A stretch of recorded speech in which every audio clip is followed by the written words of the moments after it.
Alrighty guys, and welcome to the first official NBL show presented by Fox Sport. I am your host, Josh Higgins, and on today's episode and for the entire NBL 26 season, I will be joined by the man you can see on the screen, Mr. Jai Shadlow. Jai, welcome to the NBL show. Thank you very much. How good is this? This is so good. Mate, Very excited to get things going. Yeah, I know. So we're going to be representing Fox Sports for the NBL 26 season. This is our first episode, so forgive us if we're not, got to shake off the rust a little bit. But I'm very keen. No, definitely, mate. I am Josh Higgins, the host of the show, and I have been working at the Basketball Fix for a number of years now, building a small little platform over there. Thoroughly enjoyed my time, and well, as Jai mentioned as well, be joining Fox Sport for the NBL 26 season, writing articles, podcast, everything involving the NBL action. But Jai, mate, people may have not seen your face or heard of your name too much in the NBL circles, but I'm sure they've heard of your alias. Can you give us a bit of information into what you've been doing over the last couple of years? Yeah, so, for transparency, I do run the NBL Pleb account. So finally you get a face reveal. So I have had a haircut, so I usually have long curly hair, but so I'm not exactly, on par with my profile picture at the moment. But so I started my Twitter 2 years ago, I think, and this off season's just blown up, and very appreciative to everyone I've been in contact with during the off season who can make this, a possibility. The Twitter fan base, Twitter community, everyone, NBL community has been fantastic. So looking forward to continue communicating and having some good debates with people throughout the season. Yeah, mate, you've been doing some incredible work, and I don't think there's too many people in the NBL community, especially the diehards, who haven't heard or seen your work over the last couple of months, I guess, as well. And it's been incredible to sort of see from afar, I guess that credibility that you've built within yourself very quickly. I know a lot of people kind of in the NBL circles have, one or two newsbreakers they go to, but it's been incredible to kind of see over the journey of this one-off season, people are like, oh, Pleb's reported on this, this is happening. Yeah. This is going to be announced very soon as well. So massive kudos to you, mate, and what you've done. It's been an incredible thing to watch so far, and I can't wait to work alongside of you at Fox Sport. I know we've done a little bit of things together over the journey so far, but very small as to what we're going to be doing at Fox Sport as well. But like I mentioned, though, plenty of articles coming out. I've got my top 25 coming out, and Jai has got some incredible articles coming out as well. He's got the top 10 backcourts, front courts, and imports, I believe, mate. Yeah, new imports. People, all the new imports. No one who has touched the NBL. Definitely, mate. And I think obviously where we'll see some transparencies in those lists, mine are the top 25 players heading into the NBL 26 season. So I'm including the new imports. I'm going to try and sort of put my brain and my analysis skills on full display here and try to predict where some of these new players are, whereas Jai will be going down the pathway of separating the new guys from the existing guys in the league as well, so you get kind of a bit of a broader view as well. So going to be super exciting. Make sure you check out Fox Sport everywhere, website, social media, YouTube, everywhere you find Fox Sport. Make sure you're up to date with all the action and checking out our own channels on X and Instagram and everything like that as well. But today's episode, mate, we have got an incredible first episode of the NBL show. We've got some preseason chat. We've got some predictions. We've got some things we want to talk about with some certain teams, and we've got everything you need to know heading into round one of the NBL season. But we will start with the preseason. Now, the Cairns Taipans have had, I guess, one of the more up and down NBL preseasons we've seen in recent history. They went from not really signing anyone to signing everyone, and now a few of their guys have either left, gotten hurt, and there are a few concerns around the Cairns Taipans. Jai, I'm going to throw to you first, mate, because we've seen a little bit of injury news recently, which has kind of rocked, I guess, the NBL community, and also the news that Ashton Hagens will not be joining the Cairns Taipans. So the floor's over to you, mate. What have you got? Yeah, so I think when I was doing my tracking for off-season trackers of how teams are going with their trade, their signings and everything, Cairns was up there where I think it went 103 days where they just had no roster movement. It was pretty good. Pretty impressive, actually. So yesterday the news broke out that Sam Waardenburg will be out for, this is unverified, like the team hasn't confirmed it, but it looks like up to 3 months. So he had an ankle injury during a training session, which sucks. He was a very, very important part of that roster, and unfortunately, it just changes the whole roster, and my projections are where I think they're going to end up.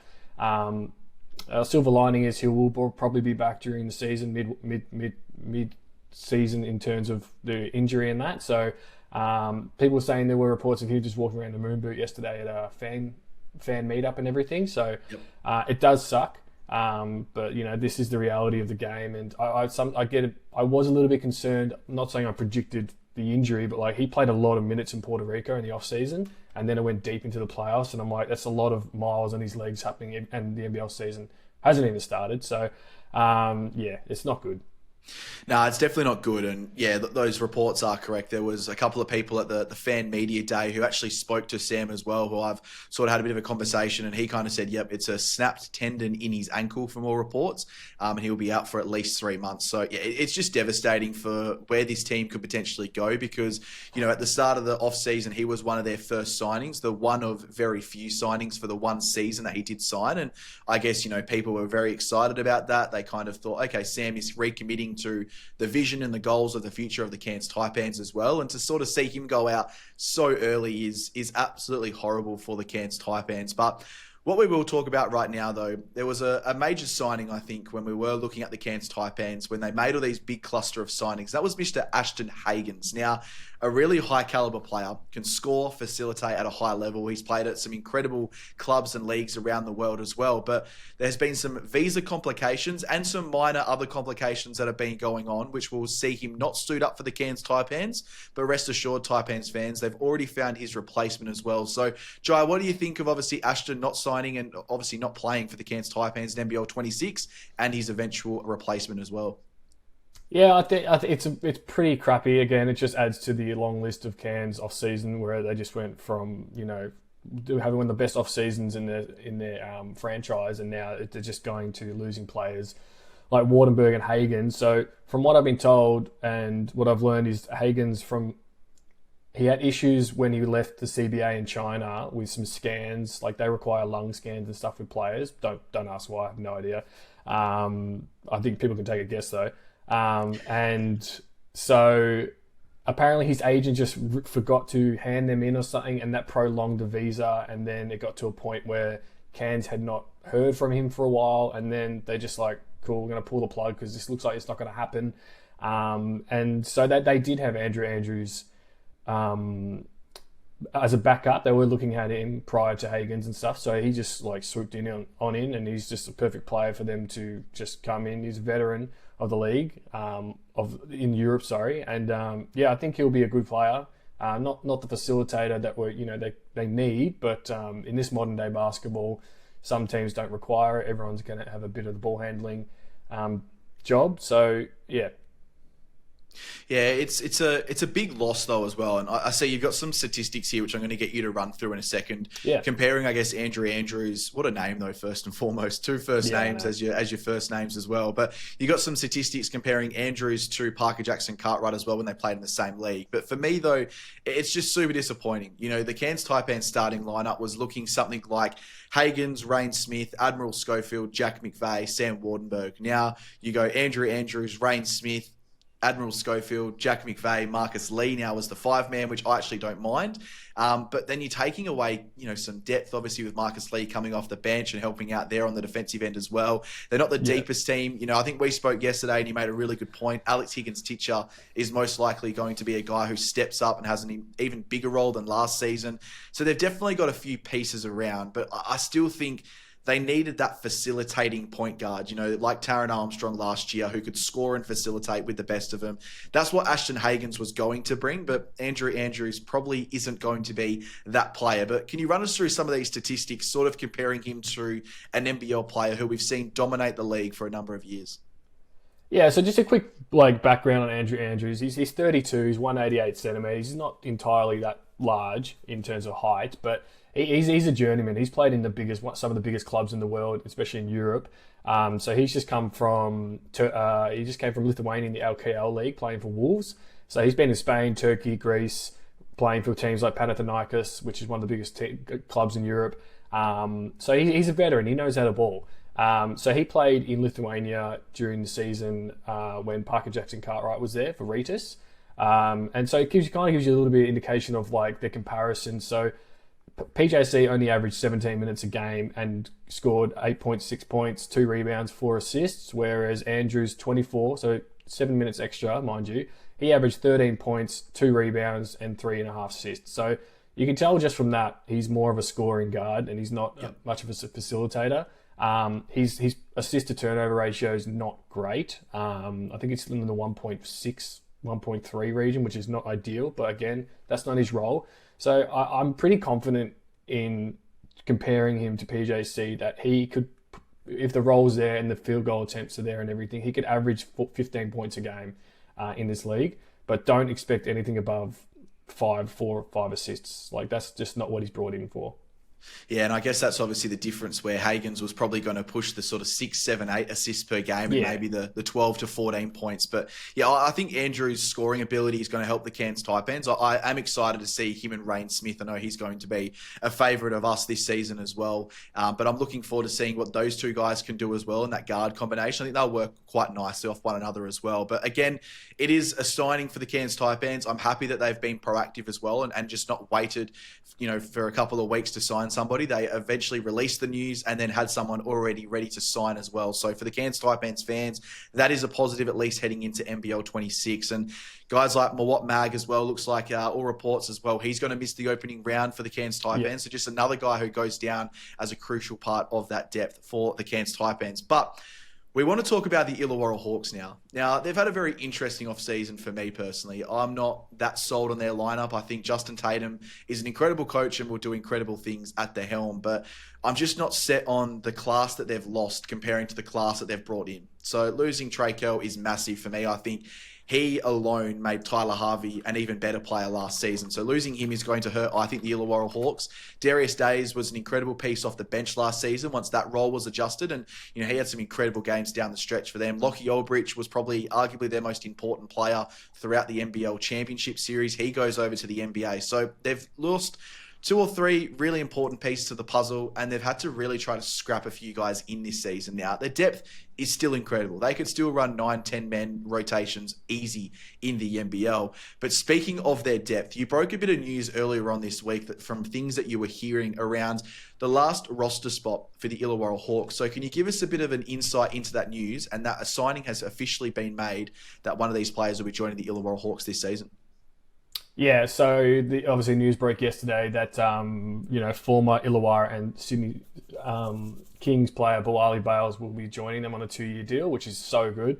I'm absolutely stoked for the kid. Still so young, 23, coming off a season playing in Switzerland for BBC Nyon. Led 6th in scoring in that league, which is it's not the most competitive, it's a pretty good league. And then obviously NBL 1 East, Sydney Comets, he's just absolutely tearing up that league whenever he gets on the floor. So he's like 28, 7, 6 kind of guy there, which is unreal.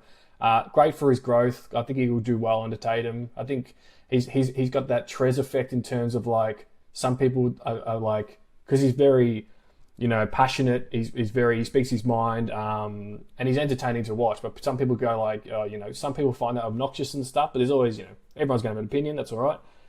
But he's out to prove himself. He's coming off that injury, and he'll do all right. He went to Summer League, played for Knicks, had some games, and then obviously had that awful injury. So he's coming back, and he landed a 2-year gig at Illawarra. Like, that's huge for him. Huge for his confidence.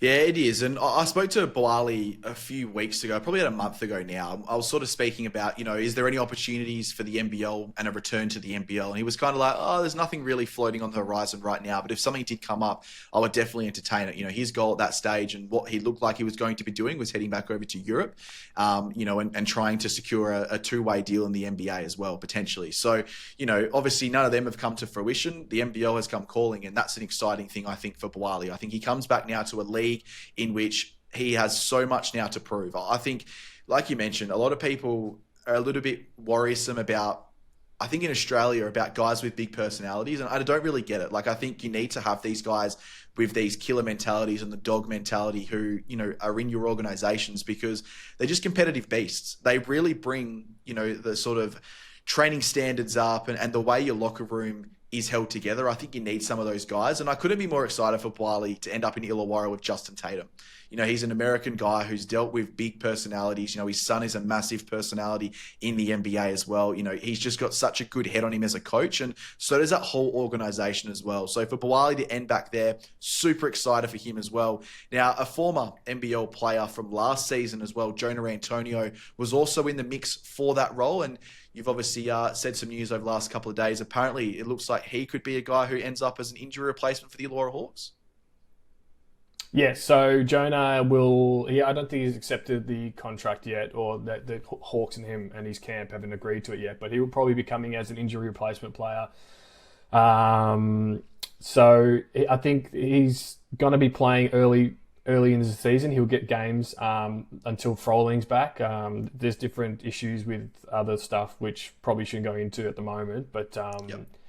there is scope for him to get early minutes into the season and prove himself. Like he's coming off three years at Cairns. Everyone knows he's a two. He's not a one. He's a two. Shooting guard, small forward. Great shooter, great 3-point shooter. Plug and play off the bench, bit of a spark. And so I think he's obviously if it comes down, then he's an Illawarra and he gets on the roster. I think it's great for him and great for Illawarra. They need a bit of a shooter off the bench. Yeah, I love the signing. I think he's going to be a good piece to the puzzle as well. And we'll sort of speak about the Intercontinental Cup a little bit later in the episode, but it does look like he is going to feature for the Illawarra Hawks at that tournament as well. So once again, a great opportunity for both Bawali and Jonah Antonio to get their feet under them a little bit on the court with this team. And I'm pretty sure they're going to be some important pieces to the puzzle this season for the Hawks. But we wanted to talk about a couple of teams that are exciting us this offseason. And I think you can nearly make a case that all 10 NBL teams this season are getting everyone excited. I know the Cairns Taipans up until the last couple of days have been getting me very excited until the injury news and the reports of Ashton Hagens. But I'm going to go another Queenslanded team here, the Brisbane Bullets. They're just excited me, Jai. I don't know, like there's a couple of reasons why. Casey Prather and Tyrell Harrison as the sort of stable heads of the Brisbane Bullets organisation now, last season and this season. I think they've both taken major steps in both their development as, I think, Casey more as a leader than obviously a player. We know what he's done for his incredible career playing professional basketball, but Tyrell Harrison has taken a step in development, leadership, I guess even the sort of the respect on his name we've probably seen a bit bigger now with obviously the Puerto Rico stint and the NBA Summer League appearances as well for the Denver Nuggets, where there was talk about him potentially securing a two-way deal and what that sort of meant for Brisbane. Thank God, I think, for the NBL, he's coming back to the Brisbane Bullets, though, because he's a high-caliber player. But you've got them now paired with Jalen Adams and Javon Freeman-Liberty, who we've got a former NBL MVP and a guy in Javon Freeman-Liberty who could push for an MVP trophy this year. That's how good this guy is. And then you bring in Australian Alex Dukas. You have the return now of Sam McDaniel. You've got Toby Smith-Milner, Mitch Norton, Jack Purchase. You've got an incredible amount of depth now on this team. I don't know, mate. What are your thoughts on the roster? Because I know the concerning thing for I think both of us is still Stu Lash coming into NBL 26. He's an unproven coach at professional basketball levels, but this team looks pretty set and I think established with enough depth and experience to kind of go quite far in NBL 26. Yeah, I think I'm probably a bit more. I don't know. I don't think I enjoy him as much as you because I'm not. I'm big. My mindset is just like. I see, the recipe of a new coach, Stu Lash. Like I can't judge him as much yet because I like to see what he does first. But new coach, and he's coaching these veterans, especially players like Jalen Adams, who I think is one of the most talented players in the league. But he can also he mentally hit rock bottom really quickly, and that's an issue. Like we saw that in Sydney Kings last season. So I'm not sure if there's going to be a situation where Jalen Adams is in the locker room with Stu Lash and he's just not taking him seriously enough because he's just like, well, you don't have experience as a coach. I've been in this league longer than you have in terms of playing in locker room vibes and stuff. So that stuff worries me, but they have one of the best starting fives on paper. Like, it's ridiculous. So Tyrell Harrison, as you mentioned, part of Indias de Mayagas at Puerto Rico with Sam Waardenburg and Milton Doyle. They dominated. They were like the league's big three over there. Yeah. Had a great season. Denver Nuggets, great season. As you mentioned, it got to a point where we're like, is he actually going to return to the NBL? Is this his NBA chance? Like, he's dominating that much. And then Javon Freeman-Liberty, pure scorer. I'm very confident in saying he'll average 22 points a game quite easily. And the bench is good. Like, Toby Smith-Milner, I love him. He's a Swiss Army knife type of player, plug and play again.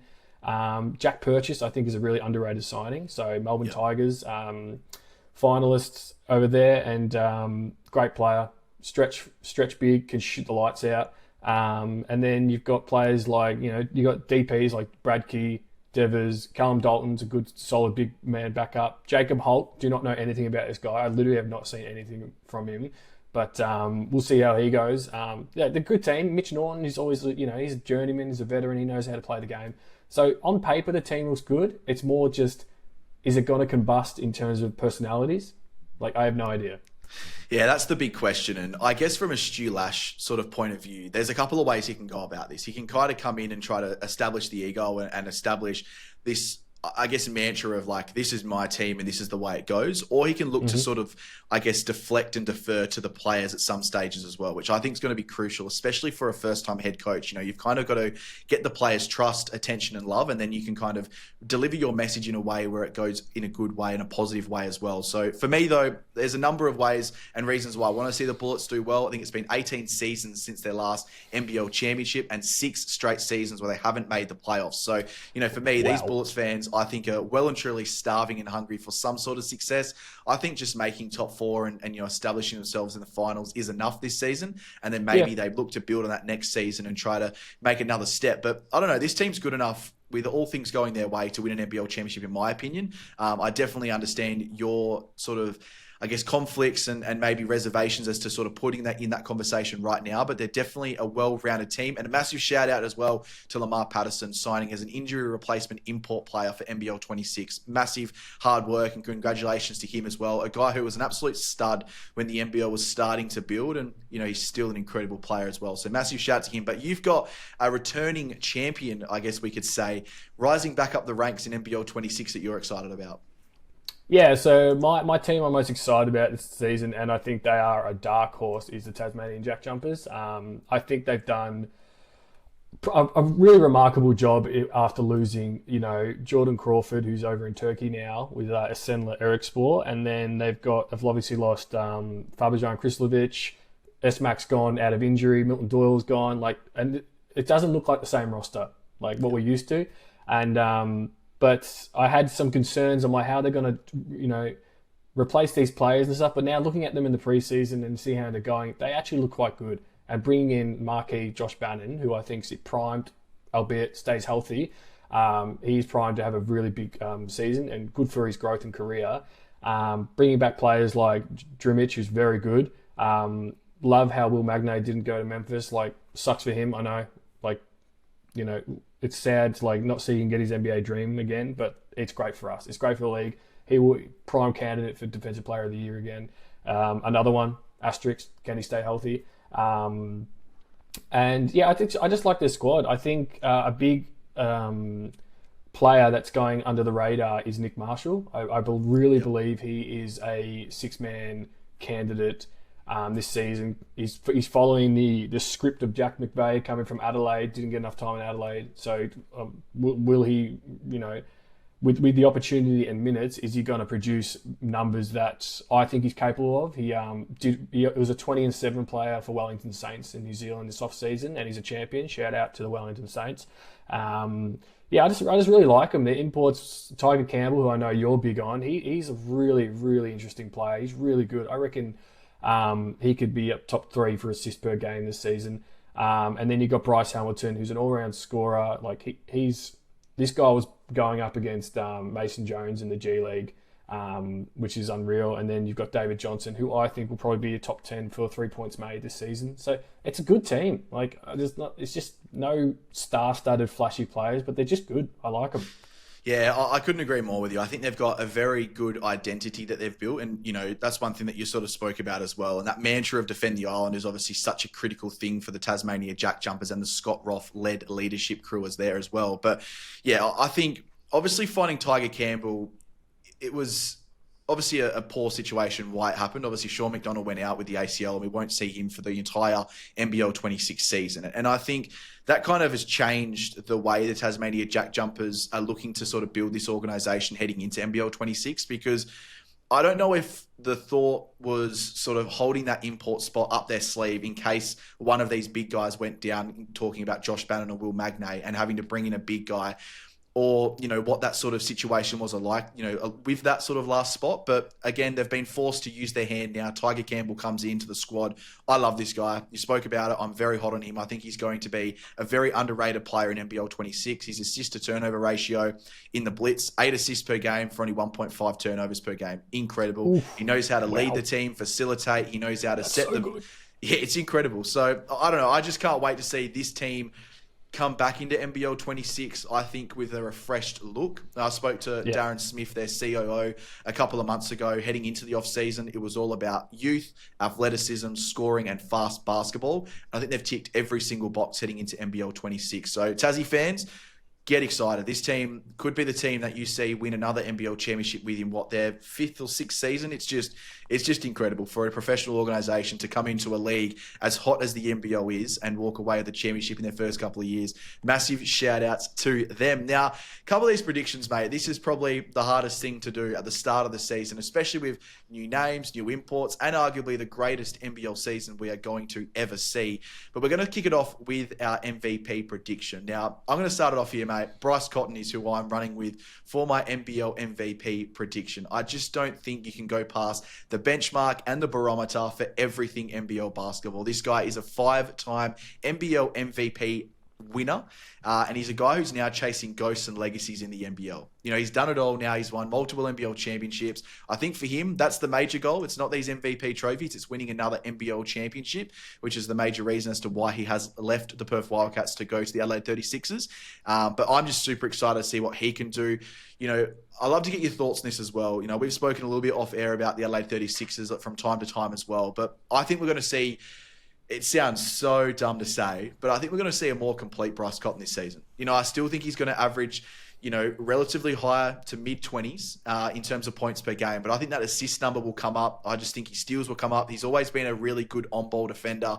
And I just think the team around him is going to allow him to play more of a freestyle offense where the pressure's not on him every single night. He's got a guy in Dejan Vasiljevic who could easily average 20 points per game in the NBL. You've got Montrezl Harrell, Zylan Cheatham, Isaac Humphries, and incredible depth behind them all as well. So, mate, I think Bryce is poised for another one as well, don't you reckon?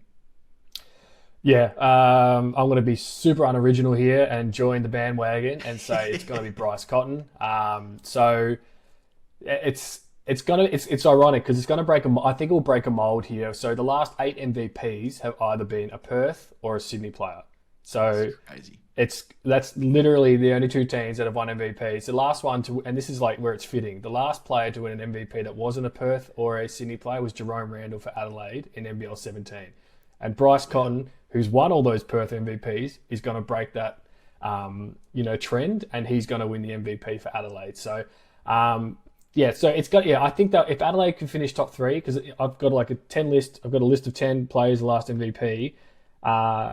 To win the MVP, essentially every player who's won one, their team's finished first, second, or third. So no one's finished 4th to get that award. So essentially, your team has to perform well for you to be in consideration for the award. I think Adelaide are going to finish top 3, which obviously helps with Bryce Cotton. Don't expect the output from last season because I think he was just on some new level of like some Super Saiyan mode. I don't know what was going on. Had a point to prove. He proved it. Coming off a career best season, I think he will still be the top scorer of the league. I can't see anyone chasing that. He's going to have the minutes, going to have the role, going to have the field goal attempts, even though there have been, additions to the team, like Trez is back, Zylan Cheatham, you got Flynn Cameron, you've got DJ, who's a pure scorer himself. I do not think that's going to affect it. I think Mike Wells knows what he's got. You got to use it. And so, I think the local will win the MVP. Yeah, that's the most exciting part as well, actually. It's a local Bryce Cotton. And when you were speaking about those MVPs earlier, I've just got to get this out for me personally, but there's probably a case to make that Bryce should have nearly won the last 8 NBL MVPs. I don't know. I'll stick that out there now. I know Xavier Cooks had an incredible year and Jalen Adams had an incredible year and everything like that. But I don't know. I'm just going to put that out there. I still think Winners Bryce fatigue, mate. Winners fatigue. People exactly. hate seeing the same. Yeah. It's like LeBron in the NBA, you know what I mean? It's like he's won 4 NBA MVPs in 20 odd years or whatever. And it's just, again, he was arguably the greatest player for about 10 years there as well. Anyways, enough of that debate. That's probably a story for another time as well. But let's get into these championship predictions. And I guess you've got one that is has been around the mark for a number of years. I still think that they're the barometer when we are looking at NBL franchises as well. And I am on the bandwagon with you, mate, to a degree. But who have you got winning the NBL Championship in NBL 26? Yeah, so this season I've got Melbourne United. I think they've had one of the more underrated signings, just in general, of like players coming in and players going out. So it sucks to see players like Jack White leave. He's off to Turkey playing for Mersin. And then so they've brought in players like, I'm really interested on Tyson. Is it Tyson Walker? Tyson Walker, yep. Yeah, Tyson Walker. And then obviously the off-season, Jesse Edwards has been super impressive. I think when he was signed, everyone was a bit concerned about like who he was, because these players come in with no reputation, so we automatically assume like, oh, well, they must not be great because I've never heard about him. He's dominated. He will probably, like, not probably because I can't, can say anything like that with preseason, but he'll be up there as leading the league in double-doubles. He's a big dude, very big dude. And then they've just brought in they're probably the most complete team. They don't really have a weakness. You got Milton Doyle joining. Like, yes, Milton Doyle is a turnover merchant, but what he lacks in that, he makes up with far other abilities in scoring and big time shot maker. And I just think Tanner Krebs, I think he's going to have a bit of a improved season. I think he's going to get a bigger role. Deserves it. He's a really good player. Krislovic, love him. Shea Illy, he's going to be fine. Going to go for his third Defensive Player of the Year award. Kyle Bowen, great. Finn Delaney's coming back from Japan. I think he'll do well. Got the NBL 1 South MVP in Tom Wilson. Malaf Makar is a very good player. And then, of course, you've got Dash Daniels, the next star. So their team is just all-round good. I really don't see a weakness. They're not flashy. They're not going to be like... There's not a lot of bright personalities on that team in terms of like how they're high-character players. They're just going to get in, do the job, and go home. So that's why I'm really high on them. Yeah, I'm very high on Melbourne United as well. They're just such a well-oiled machine when you look at it, and I think we speak about it so often in the NBL, and you've got a few stats here as well when we're talking about the defensive end of the basketball, which we want to go through as well here. But like, we know how important defensive ability and I guess team defense is to win an NBL championship as well. I think you had a stat out there on your X as well at NBL Pleb where you spoke about, the last, was it 9 or 10 NBL champions have had a top 3 defensive rating. And I think funnily enough, the team who didn't have a top 3 defensive rating over the past, 15 years, I think it was the Perth Wildcats, and they finished with the 5th highest defensive rating, but had just an incredible all-time offensive rating as well. So dive into the stats here for Melbourne United, because Dean Vickerman has always established a very good defense in the NBL, and that's why they've always been around the mark every season. Yeah, so it's like it's no inside secret that defense wins championships, and this is just a 5-season sample. So United had finished last season, they were second. NBL 24, they were first, obviously in the finals for both of those seasons. NBL 23 is a bit of a write-off because that was just not a good season for them. They finished 5th in defensive rating. Prior to that, NBL 22 and NBL 21, they were first. So all that tells me is they're just consistent in what they do. They know their role. They know what they're after. And on top of that, they're in top 4 of offensive ratings as well in those seasons. So they're not a very not that I'm going to, slag Adelaide off, but it's like Adelaide could be the number 1 offensive rated team this season, but they could be 9th in defensive rating. So, that's just the way their roster's built. They're just going to try and outscore teams like that. Whereas United is just so even, on an even playing field with the offensive and defensive end. So, I really think they'll probably, maybe Tasmania, in terms of defensive rating, I think they'll be the number 1. They'll be one of the hardest teams to score on this season. Yeah, definitely. I think that's going to be a trend that continues on for a number of years as well with Dean Vickerman's led Melbourne United. But I'm going to go a bit of a different path here. We speak about storylines all the time. It's probably one of the most exciting things to speak about as a sports fan and now obviously a sports reporter as well. But I think the Perth Wildcats are going to win the championship this year. Now, I'm a Perth boy, I understand that. But I think what they've done this off-season is acquire needs. So they needed defense. So they went out and grabbed Sunday Detch as a guy who can stop the best 1, 2, and even 3 men in the NBL.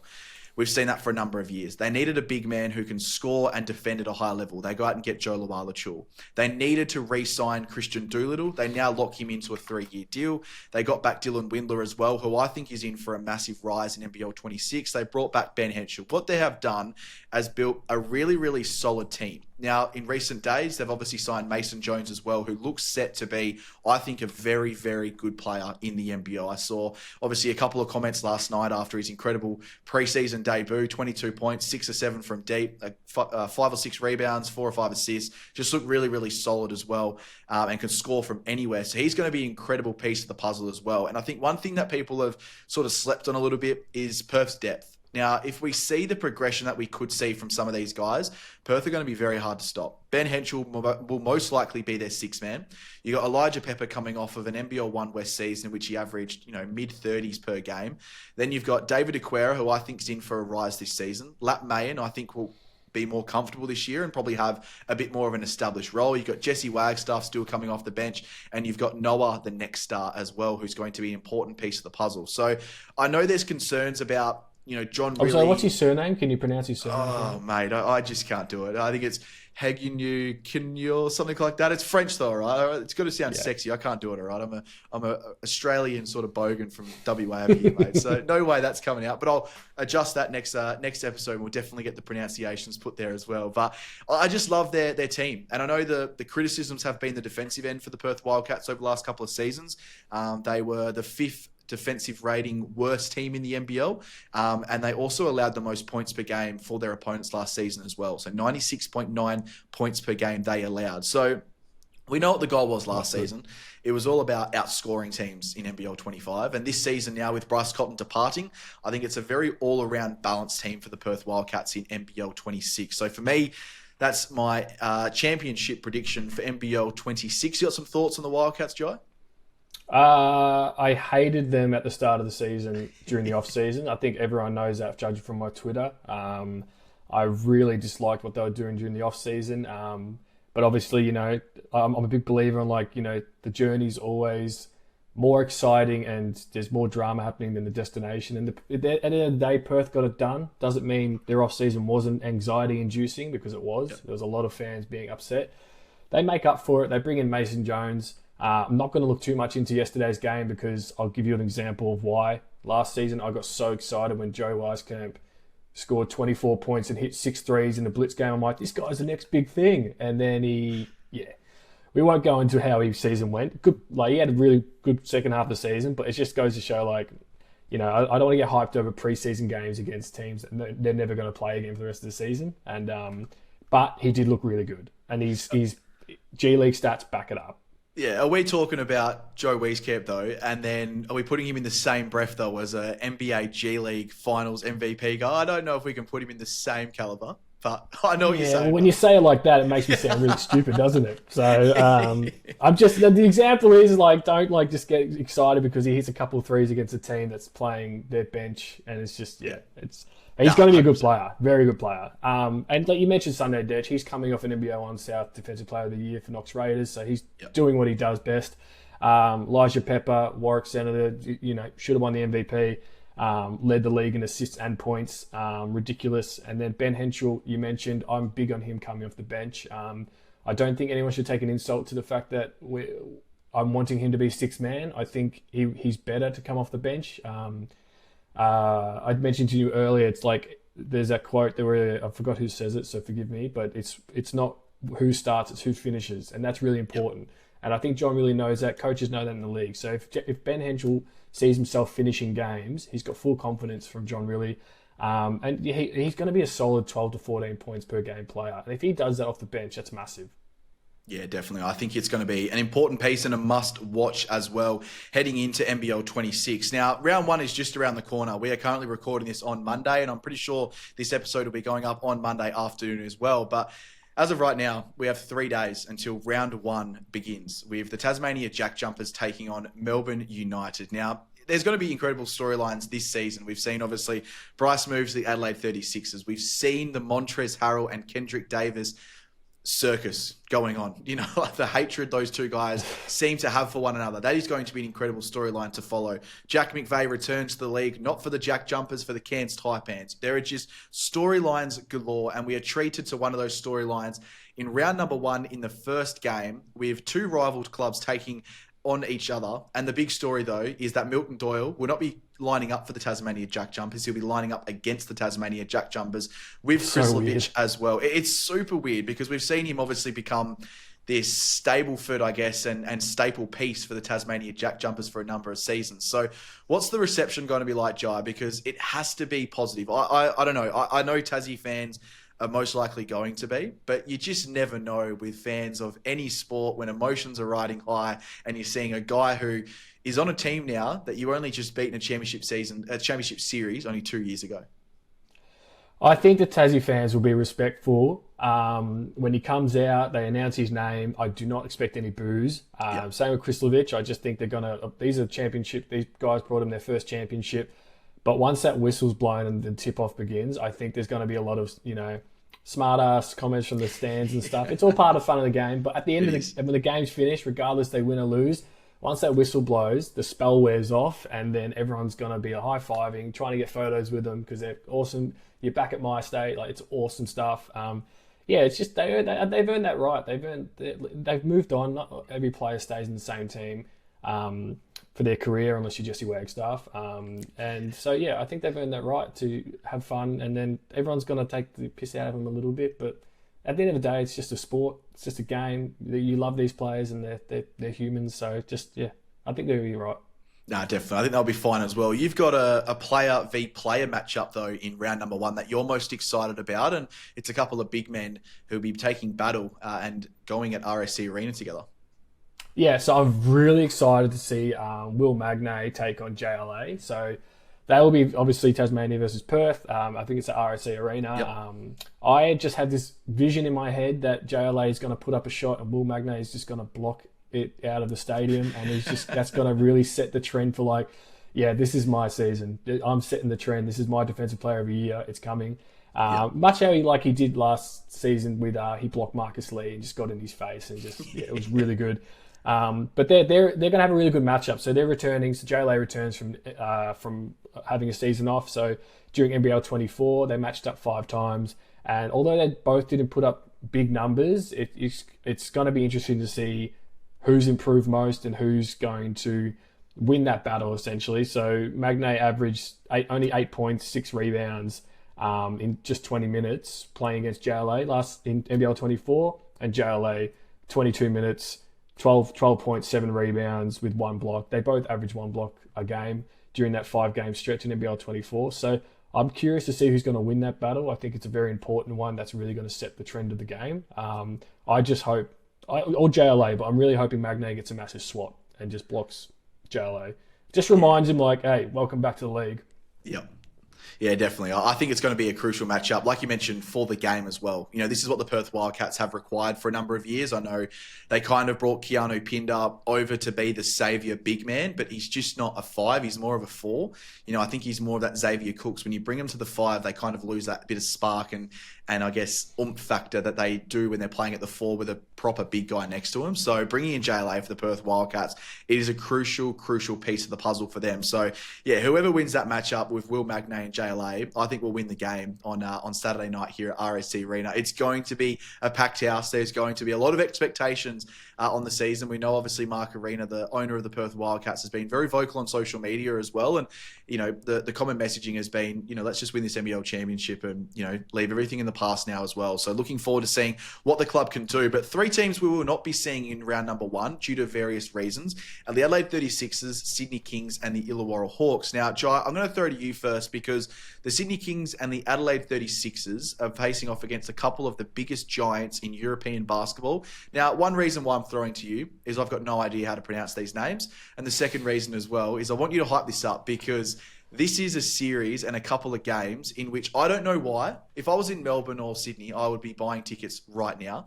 But they're not even close to being sold out. So hype this up a little bit as well and give us a bit of an insight into what NBL fans are going to be treated to. Yeah, so I've been seeing a trend on the socials where like tickets are now being like 50% off. You can buy one get one free for these EuroLeague games with Sydney and Adelaide, and I'm just scratching my head going like, I know it's not NBA, but these are very, very, very good teams, and they have a lot of NBA former NBA players with them. So Partizan is the current Serbian champions. They're one of the biggest teams in Europe. They have the 2014 number 2 pick in the NBA, Jabari Parker. Everyone knows Jabari. They've got Shake Milton, former 76er. They've got Sterling Brown, who went from Cavs to Milwaukee. He's a journeyman as well. So it's not like they don't have these. These are players you'd most likely play with on NBA 2K. And now you're going to be seeing them in the flesh. Like, this is really cool stuff.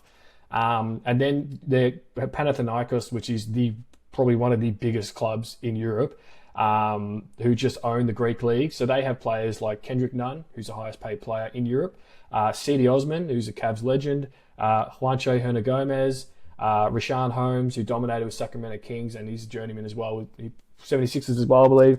And just to give you an idea of how dominant Panathinaikos is in their Greek league, which, maybe shows the disparity of top teams in that league. So since 2001, 2002, in 23 seasons, they've won 17 out of 23. Wow. They've won 17 out of 23 championships, and the 6 they didn't win, they finished second. So that's just to go to show. And they won EuroLeague 2 seasons ago, which is the biggest, honor you could get in basketball outside of the NBA. So these are not, slouch teams. These are not. I get you got Pelicans coming over NBA. That's a different beast altogether. That's awesome. But the fact that they are selling out these games is like. Yeah, go see it. If you can get half-price tickets to watch these, go. You've got to go. Definitely. Yeah, I don't understand why these haven't sold out. I think we've spoken about this before. I just don't really see the New Orleans Pelicans coming over here and playing with the same oomph and competitive nature that these 2 European teams will. I still, I get the commandment that the NBA sort of teams and that presence brings. But you've got NBA talent and former NBA players on both of these teams, and they are super high quality teams as well.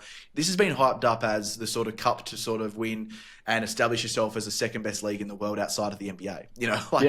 I know it's obviously a bit of tongue in cheek and it's a bit of fun as well. But like at the same time though, that is what this has been hyped up as. And for them to be selling 2 for 50, did you say, or buy one, get 50% off, that is just ridiculous. And you should be buying tickets to this because this is groundbreaking stuff for the NBL. That's as simple as it is as well. So again, if you're in Melbourne, if you're in Sydney, I think it's the 18th of September and the 21st of September. Get yourself some tickets and get down and watch some high quality NBL basketball. And we've been speaking about those guys. You're going to get your first look at Bryce Cotton in an Adelaide 36ers uniform with Montrezl Harrell and Zylan Cheatham. And then you've got Kendrick Davis with Matthew Dellavedova, Xavier Cooks, and Tim Suarez on the other side of the basketball court for the Sydney Kings. So I'm giving myself goosebumps even just talking about it right now. So get your tickets and get down there as well. And the Illawarra Hawks will be participating in the Intercontinental Cup. Now, we saw the Tasmania Jack Jumpers participate in this last season after winning the NBL Championship. They finished 3rd last year. Unfortunate, obviously, with Sean McDonald going down. But again, it was a really good thing, I think, for the NBL to be involved in a world competition to a degree as well. So we've got the NBA G League G League team, I should say, United, heading in that as well with a plethora of really solid NBA G League players and a couple of really high quality teams around the world as well. So one that's going to flag my interest is DJ Newble. Will be playing the Intercontinental Cup as well. Former NBL player for the Cairns Taipans and was an absolute star. So I'm looking forward to sort of seeing this as well and seeing what the Hawks get out of it though. This is our first time where we could see a JaVale McGee playing for them. Obviously, Will Hickey at the point guard, Tyler Harvey. There's a couple of good storylines that the Illawarra Hawks will have as well. So, John, mate, what's your thoughts on the Intercontinental and the Illawarra Hawks' chance of winning it all? Yeah, so this is only our second year, like for Australian and the NBL entering this league. It's been going for a long time. So Tasmania came 3rd last year in the tournament. It's only a 3-day tournament. I think if you win the championship, you play a total of 4 games. Yep. So Illawarra will play Flamengo, which is the top team in Brazil. And then they've got the NBA G League United, which I was hopeful, but Derek Walton Jr. is not playing there because he had no idea he was part of that team, and turns out his agent actually made like an admin error and he's actually not playing. But he's been signed, he's gone to Israel, so it's good on him. It's I don't think it's, no disrespect to the league, I don't think it's a big tournament in terms of like they should be taking it too seriously. I don't know It's more just to build and showcase each league's teams and abilities. So I think the Hawks, like you said, Hawks should use this as a way to get JaVale McGee, get some miles under his legs and get him going, and get to see like more some chemistry building with Jaquiri, McLaughlin and stuff like that. So yeah, it'll be good. I don't think they're actually going to try and go for it, but we'll see. Yeah, no, we definitely will see. And it's going to be exciting nonetheless for the NBL. But plenty of NBL action coming up in round number 1. 5 games are on the schedule. And what we're going to be doing throughout this season is Jai and I are going to be going against each other.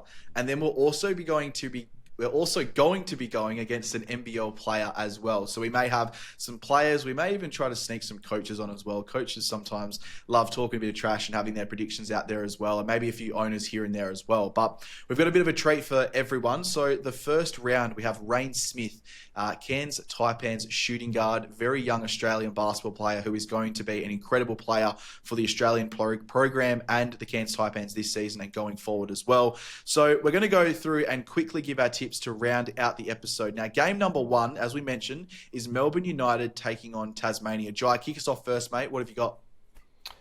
My tip for that first game is going to be Tasmania. So they were 9-12 last season at my state. So obviously a good hit rate, 75%. Have tied it between Melbourne United in the history between them two at state. So they have a 50% win rate. So I'm just going to go for them. I think they're going to, as much as, even though I tipped United to win the tournament, I think Tasmania are going to start off strong. Yeah, definitely, mate. And myself and Rain have both gone with Melbourne United in that particular game. Now, the second game of the round is between the Brisbane Bullets and the New Zealand Breakers. Now, I've gone with the Bullets. Rain's gone with the Breakers. And Jai, you've gone with?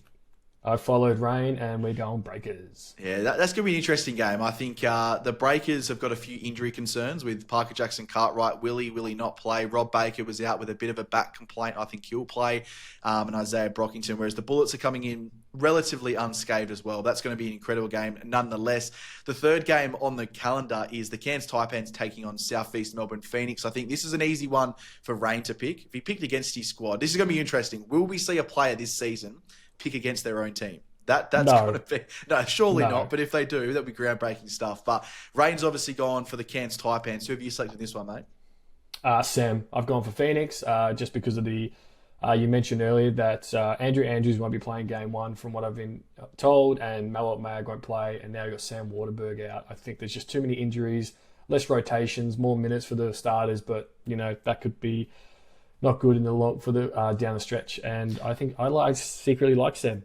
Yeah, I'm not as big on Sam as the whole season, but I do like them in this game. But I have picked the Cairns Taipans. I'm going to stick with my original one. Underdog I know, mentality. obviously, yeah, we've kind of obviously heard the news, obviously in recent days and stuff with all the injury concerns, but I'm still going to stick with Cairns. I still think they've got that underdog mentality, as you just mentioned there as well, with Jack McVeigh coming in. Admiral Schofield's still an incredible player as well. He could also be the best player on the court in that matchup, and Marcus Lee is going to be a solid piece of the puzzle for them all season long. Now, you and Rain have pitted yourselves against me in this particular game.